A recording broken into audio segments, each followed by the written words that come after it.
Chapter 4, The Keys to the Kingdom. Now, Felix ran his operation out of a back room behind a barbershop that never did much cutting. But he was clean cut, sharp all the time. The type that wore slacks, even when counting bricks. He didn't trust that easy, but money changed the tone of every conversation. So now Jasper set the meeting between Felix and Mac. And Mac walked in cool, eyes scanning everything but showed no fear. This here wasn't the army, but it damn sure felt like a mission. Felix gave a respectable nod and said, "So you the soldier, huh?" Mac smiled and said, "Yeah, that's me." So they talked numbers, and Felix saw that Mac wasn't just another street cat looking to stunt. He had plans, structure, strategy, and that got Felix's attention. "You buy 2 keys from me," Felix said, "and I'll front you the other 2. You move like this, and we'll keep talking." Mac shook his head and said, "I'll be back." Now back at the car wash, business was booming. Cars rolled in nonstop. The water ran like champagne. Mac handled customers like a pro, handed out orders with a manager's tone. Big Ron was so impressed that he offered him more hours and more power. He had no idea his own car wash was doubling as a drug depot. But everybody wasn't blind to it though. A neighborhood OG named Cootie, he sat across the street most days, sipping brown liquor in a bottle in a brown paper bag, talking shit and watching everything.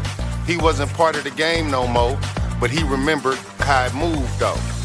Mac making that much from washing rags, he muttered one day, "Boy must be washing gold." Words start to spread. Meanwhile, Mac and Jasper flipped the next round of dope quicker than they expected. By the week's end, they had a full 50 racks. Mac kept most of it stashed at his mama house, tucked off in the coffee cans and old army duffel bags. Jasper wanted to hit the town, flash some cash, show off a little bit. Mac shut that down immediately. "We ain't made it yet, bro," Mac said. "You won't flash? Just wait until we own the spotlight." On a slow Thursday afternoon, Mac walked into Ron's office during lunch break. "You still thinking about selling this place?" Mac asked casually. Ron leaned back in his squeaky chair. 30 grand gets you half. 50 gets you the whole damn thing. Mac pulled out a thick envelope from his coat. No words, just business. Ron stared at it. "Are you serious?" Mac nodded his head and said, "I'm dead serious."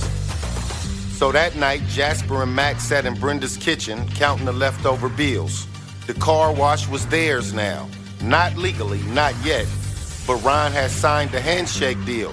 The paperwork was coming. "This is it." Jasper grinned, eyes wide. "We in there."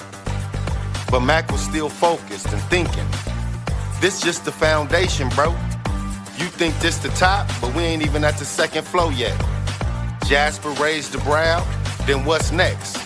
Mac looked out the window, eyes narrowing. "Expansion, other corners, safe house, hell, maybe even another car wash." But across the city, the wrong people were starting to take notice. The cops, the competitors, even Felix's own runners started whispering about the ex-soldier who was moving fast but staying slow and playing smart. Some respected it, others not so much. The street didn't like new kings.